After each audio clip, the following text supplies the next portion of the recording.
I can remember Grandma's garden as if it were yesterday. I can remember how we dashed to the garden center every spring for starter plants and seed packets. Here's the thing, Grandma had a secret, one that never failed her. She played the long game.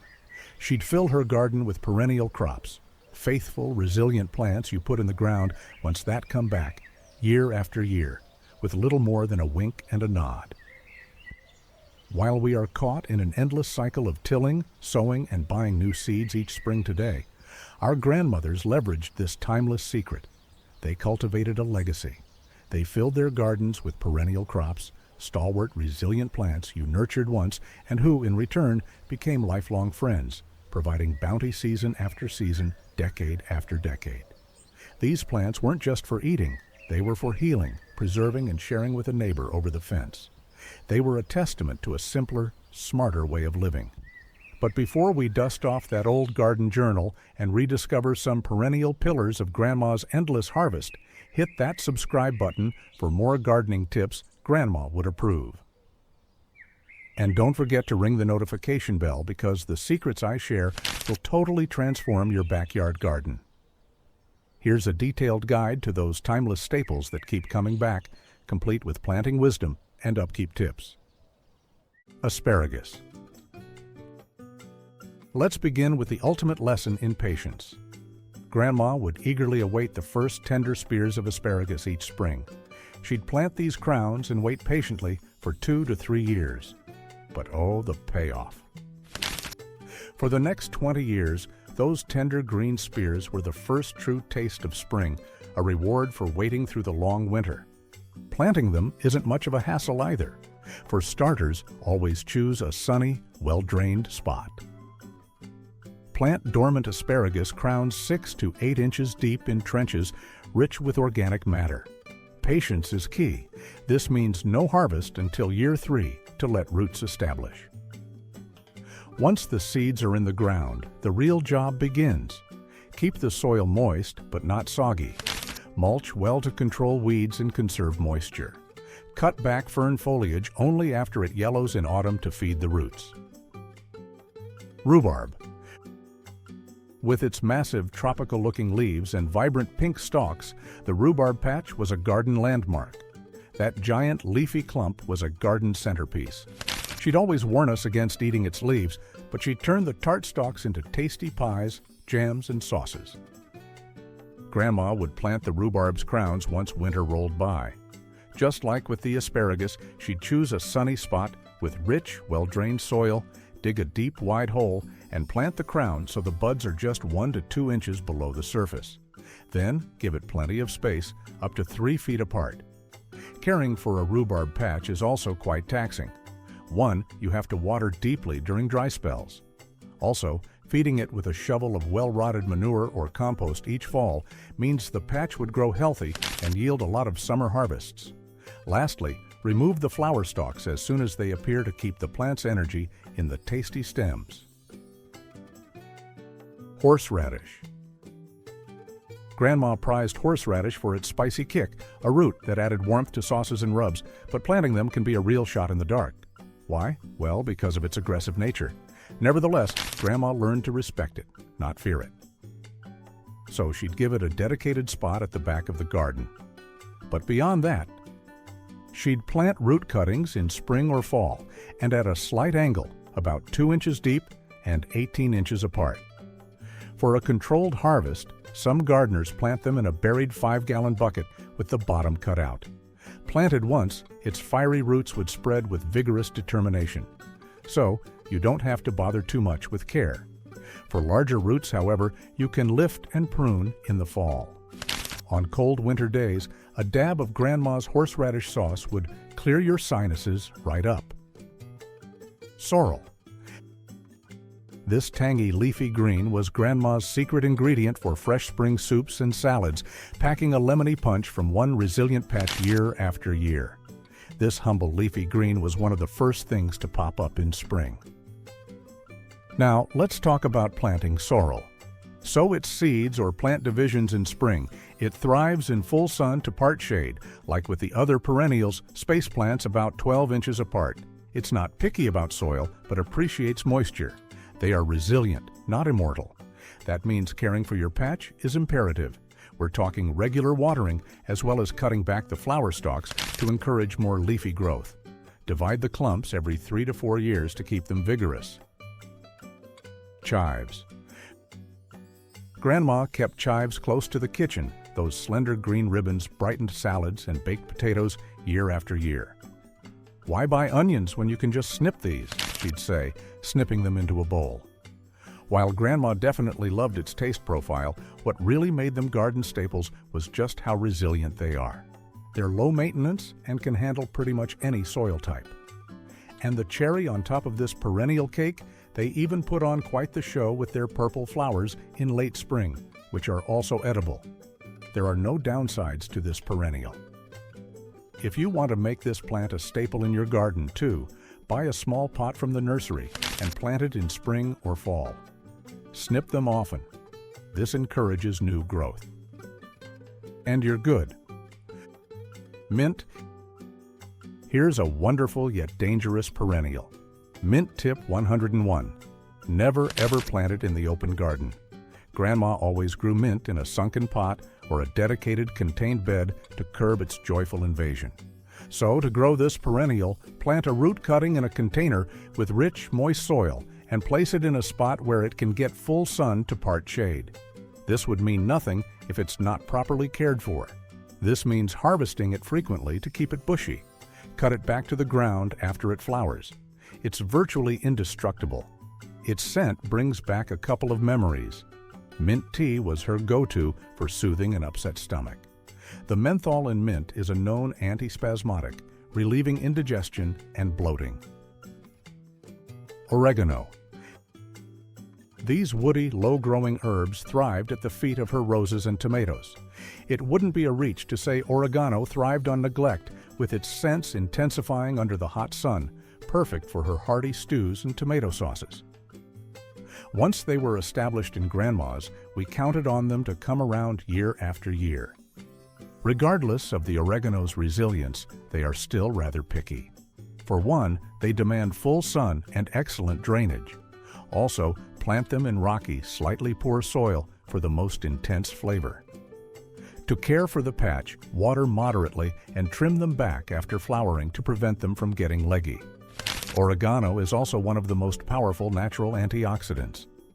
Grandma never missed a chance to incorporate this perennial in her dishes, and now we all know why. Rosemary. Who could forget the delightful scent of rosemary? Certainly not me. I remember always running my hands over it anytime I stepped into Grandma's garden just to release its piney scent.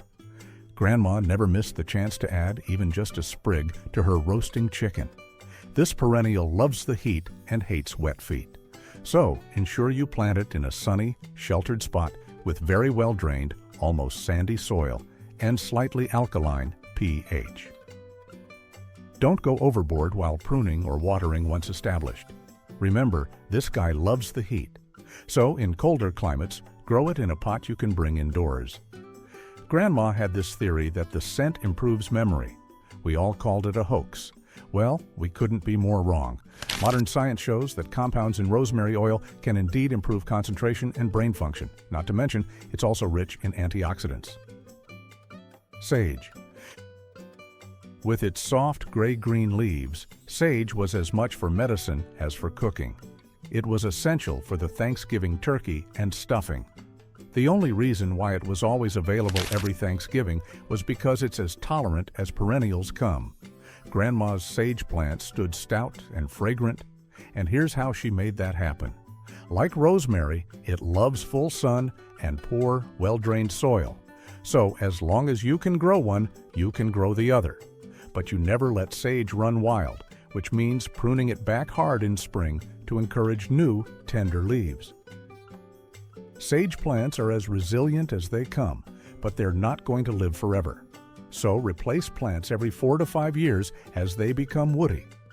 Besides using it on Thanksgiving, Grandma always made this sage tea gargle as her remedy for a sore throat. Its antiseptic and anti-inflammatory properties make this an effective, time-tested treatment. Egyptian walking onions. When I was younger, I was always mesmerized watching these onions walk. "They're planting themselves for next year," Grandma would always say with a smile on her face. These onions grew little bulbils at the top of their stalks. When they got heavy, they'd bend over and plant themselves, walking across the garden each year. That explains its name, a plant that does its own planting. What more could any gardener ask for? To grow this perennial, simply plant the small top-set bulbs in late summer or fall, about 1 inch deep and 6 inches apart, in full sun. It only takes this plant a couple of months to establish, with a dual harvest potential. You can use the green tops for spring onions in about 6 weeks to a few months, and the main bulbs will be ready for harvest in the midsummer months. The best part? They require almost no care. Jerusalem artichokes. Not from Jerusalem and not artichokes. These tall, sunflower-like plants grew at the back of the plot. They'd spread quietly through the garden to produce knobby, crunchy tubers with a nutty sweet flavor. Grandma loved them in salads. They would also sprout these lovely flowers she'd loved quite much. Now, let's talk about planting. These tubers should go in the soil in spring, 3 to 5 inches, in a dedicated spot. Ensure the soil is well drained, and most importantly, give them plenty of space. They can be aggressive spreaders. Grandma never lost sleep caring for them too. They are wildly low maintenance. However, there is one major task: digging them up in the fall after frost. Nevertheless, don't forget to leave a few small tubers and you'll have a crop again next year. Lovage. This is a more obscure perennial, the lovage, but for Grandma, the towering plant was her secret for the most flavorful broths. Every part of lovage is edible. The leaves and hollow stems had an intense, savory flavor that could bring a broth to life with just one stalk. This plant loves a rich, moist soil and full sun to part shade. This is important if you want your lovage plant to grow tall and strong. Also, it can grow up to 8 feet tall when mature, so place it at the back of the border. One final growing tip: cut back the flower stalks to encourage leaf production. What you're looking at here is a hardy perennial that will return for years. Globe artichoke. With its stunning architectural foliage, this plant was both food and flower. Steaming one of these was quite the treat. This was always a stately presence in Grandma's garden. This perennial was unlike all other perennials in her garden, so we were particularly careful around it. To plant a globe artichoke, you have to start with root divisions or seeds. This is important for faster growth and guaranteed vigor. They also need rich soil, full sun, and plenty of space. We're talking 3 to 4 feet apart. They love heat, which means cold is a big no-no. So in colder climates, mulch heavily over the crown in winter. Lastly, water regularly and watch your globe artichoke grow to its full potential. Grandma only saw it as a treat, but artichokes are liver-loving powerhouses, high in silymarin and cynarin, which support liver regeneration and digestion. Strawberries. Perennials aren't only roots and tubers, you know. For instance, strawberries are one of Mother Nature's sturdier creations. It was always the first fruit of the season. Grandma's strawberry patch was a sprawling, slightly messy affair. She'd let the runners root to create new plants, ensuring a bigger patch and more sweet, sun-warmed berries for shortcake every year. You, too, can take this page out of Grandma's gardening Bible to ensure your strawberry patch keeps on keeping on. Grandma would start her strawberries by planting bare root crowns in early spring. Now, here's the tricky part. Ensure the crown is right at the soil level, not buried. They need full sun to blossom. Your job isn't done after harvesting either. Renovate the bed after harvesting by mowing or shearing the leaves and thinning the plants. This prevents disease and ensures a strong crop next year. Raspberries. These raspberry canes formed Grandma's very own living fence. Delicate yet hardy, raspberries were a sweet, tangy staple for Grandma's garden table, returning abundant fruits year after year. Growing raspberries is as complicated as growing strawberries. As long as you provide your raspberry plant with full sun, well-draining soil, and enough space for good air circulation, you're guaranteed a great raspberry harvest. Don't forget to prune canes annually and water deeply, especially during fruiting. Blackberries. Often mistaken for black raspberries, Grandma made quite an effort to ensure we too didn't get it confused.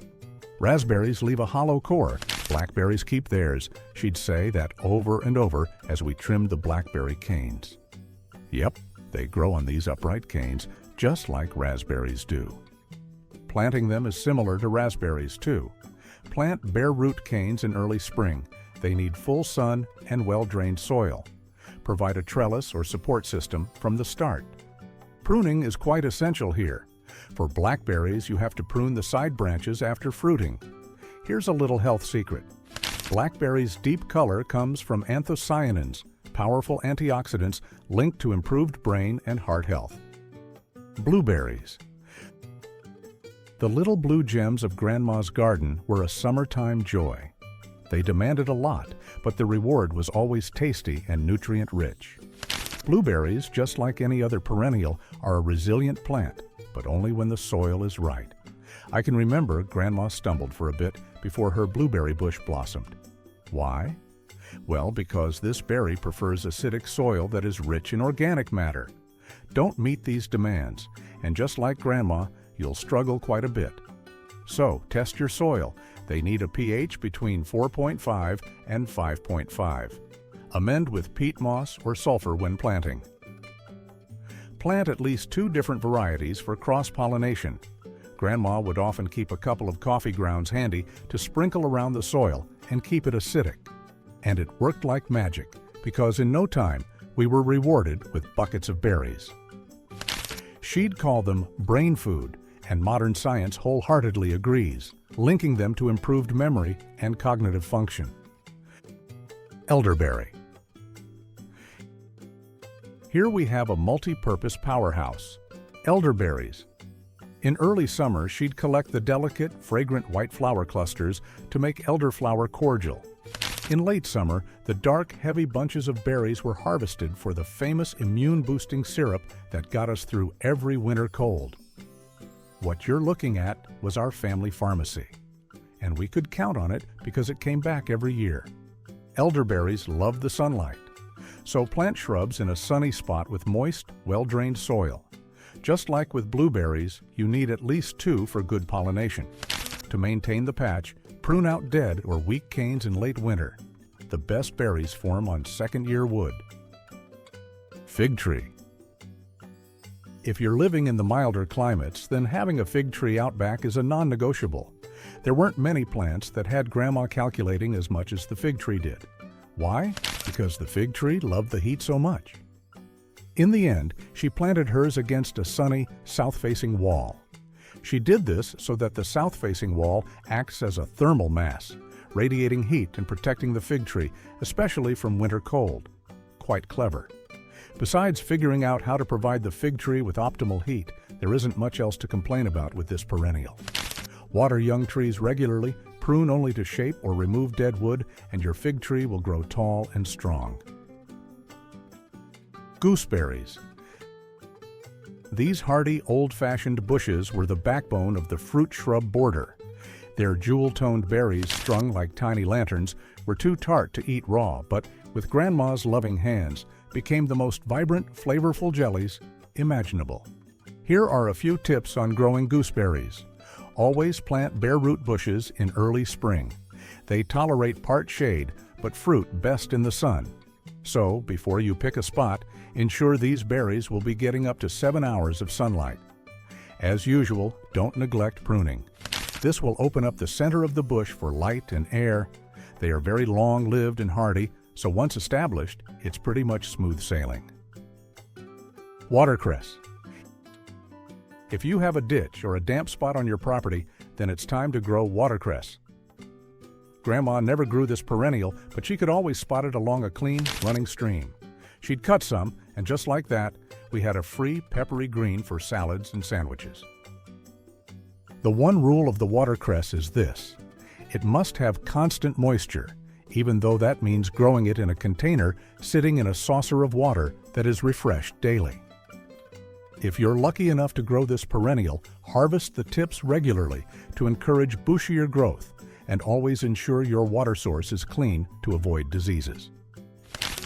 The humble cress is a powerhouse of vitamins A, C, and K, and was one of the most nutrient-dense foods in her landscape. Good King Henry. The Good King Henry is a true old-world perennial. Its shoots were cooked like asparagus and its leaves like spinach, a hearty, reliable green that was a staple in American victory gardens.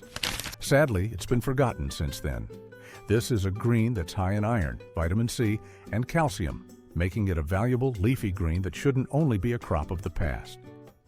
The best part? It requires very little care once established. Just sow seeds in a semi-shaded spot with rich soil. One downside, though, is that it's a slow starter, but it's worth the wait. Harvest the shoots in spring and the leaves throughout the summer. There's a reason it was a staple in victory gardens. How about you find that out for yourself? Sea kale. A coastal native, this was a gourmet treat. Grandma never let it grow on its own terms. She'd force the early spring shoots by covering them with a special clay blanching pot to produce tender, sweet, white stalks long before anything else was ready. Well, this is because for the best results, it's recommended to wait until the third season for the plant to become established and produce a larger yield. This is yet another obscure, nutrient-rich perennial that should be a staple in American gardens. Plus, it's easy to grow. Just plant root cuttings or seeds. It needs deep, sandy soil and a lot of sunlight. For maintenance, the main task is the forcing process in early spring. Do not harvest from the plant in its first year. Besides that, water regularly and your sea kale will look healthy as ever. Comfrey. Not every perennial crop Grandma grew in her garden was for eating. Comfrey had a sacred spot in her garden even though it wasn't edible. But that doesn't mean it was useless. She'd often make a poultice from its leaves for sprains and bruises. She called it the healing plant and would also chop the large leaves to add to her compost pile as a powerful natural fertilizer. The best feature of the comfrey is that it isn't picky about soil. So, regardless of the soil type, all you have to do is plant a root cutting in a spot where it can stay forever, as it has a deep taproot. Then, cut the leaves back 3 to 4 times a season to use as a fantastic green manure in your compost or as a mulch around other plants. A note of caution, though, comfrey contains pyrrolizidine alkaloids, which can be toxic to the liver if ingested. Sweet potato. Many people don't know this, but the sweet potato is another hardy perennial. Plant once, and the vines sprawl like a lush blanket, yielding tender, sweet roots that last through the seasons. Everyone knows just how nutrient-rich sweet potatoes are. They are rich in beta-carotene, fiber, and vitamin C. To plant this crop, you need sandy, well-drained soil and warm temperatures. Ensure the soil is always moist, and your potatoes will grow big and healthy. This includes using mulch to retain moisture. Harvest in the fall, right before frost, and you can look forward to a pretty healthy winter. By planting these perennial crops, you aren't just growing food, you are planting a story. You are planting a piece of history that your children's children will be a part of. You are planting a legacy that, with a little care, will truly last forever. So find a spot for just one of these heirlooms this year. Tend it, learn from it, and watch it return. Tell us which of these you have in your garden in the comments section below. Until next time, my green-thumbed friends,